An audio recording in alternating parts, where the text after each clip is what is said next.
Good afternoon, everybody. My name is Matakala Kwalombota, a third year agribusiness student, and today I'm going to talk about a very interesting topic that might interest you as a student, as a pupil, or somebody studying somewhere. And the title of my video today is how to achieve good grades in a university, college, or high school. They say before you begin to motivate people on how to make money, you need to ensure that you're a millionaire.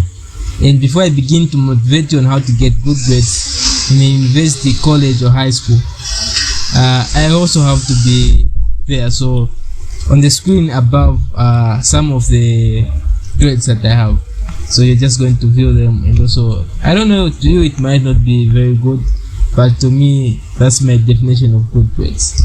And I will share with you some of the study techniques that I use and how I managed to get what I got there. So firstly, the first tip that I can give you today is always put God first. Even in your studies, you have to put God first.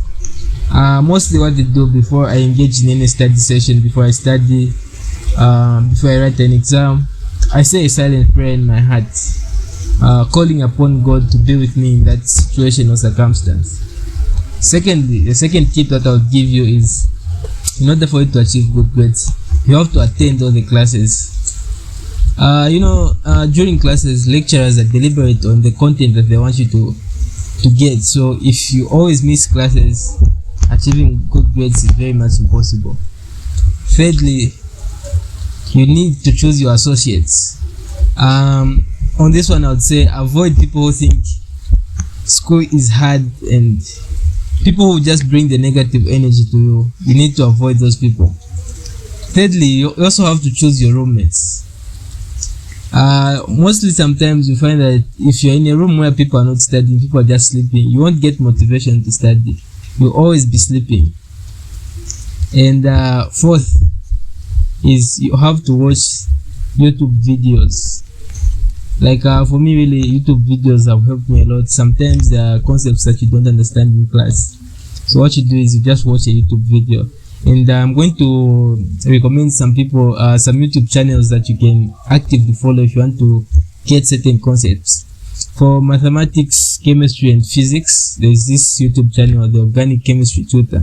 Like this guy has got a playlist of all these courses. If you're doing any course related to this, he is the best for that. Then for accounting courses, then there's this YouTube channel called The Accounting Stuff. It's very helpful and very insightful. And the other thing I'll talk about is developing active study habits.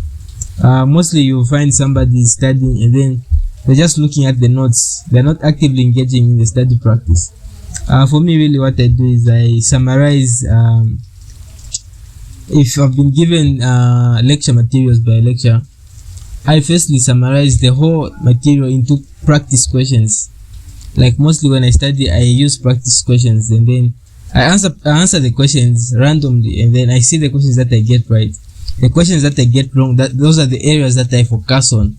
After doing that, I go back again to attempt the questions after studying on those areas that I did not do well, and I write again a practice exam.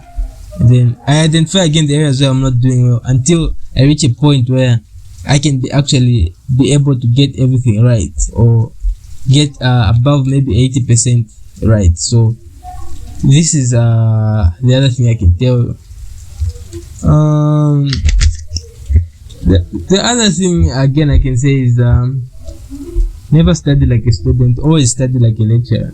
When you're reading notes, behave as if you want to set an exam. Imagine if you're a lecturer, what questions would you bring from those notes that you have? Write down those questions and begin to answer them. Another tip I would give you again is read the course outline and go to the objectives. Mostly exam questions come from the objectives. In every course, there's always certain content that the lecturer wants to deliver to you. Read that, analyze that, and then generate questions from that. Yeah. Another thing I can also advise you is there's a method in which you can generate questions from your notes.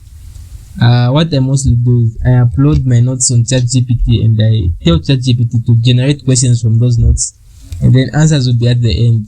You can create even multiple choice questions with answers using ChatGPT. Upload your notes and then tell ChatGPT to generate questions using those very notes that you have uploaded, and the answers will be in line with those very notes that you have uploaded. So this is what I wanted to share with you today. Let me know in the comment section if you find this video helpful.